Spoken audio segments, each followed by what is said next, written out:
So I accepted Christ when I was 15 at a church, and then maybe a month later, my parents separated, and I was like, I don't want any part of this. I don't want God. I don't want Jesus, and screw all of this, and I did. So I didn't talk to God. I didn't talk to Jesus. I went away from him.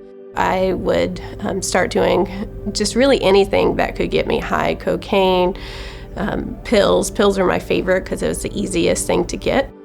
At first, when I started doing drugs, it was fun. It was something I did with my friends, and it was something that I just enjoyed doing. And it was something that made me fit in with friends. And we lived in a small town. There really wasn't much else to do except getting high on the weekends, and it gave me fun stories to tell.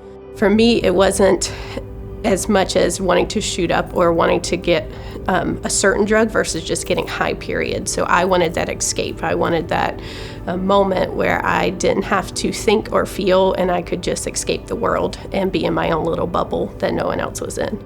I honestly, for 8 years, I don't think I remember much because it was such a haze of just highness. I didn't know in the moment that I was addicted. I didn't know or didn't feel like I was addicted because I felt like I could control it the entire time. It wasn't until I wanted to control it was when I realized I have an addiction, that I have a problem. And that wasn't until 8 years later when I tried to stop. And the withdrawal from that was so intense that then I just started again and again. And then finally, I just decided enough was enough. My friend that was also drinking a lot with me, she wasn't doing drugs, but she drank a lot with me, and we were the partiers. It wasn't until she started going to church was when I was like, okay, I'll try. And I remembered God, but I never really had that relationship.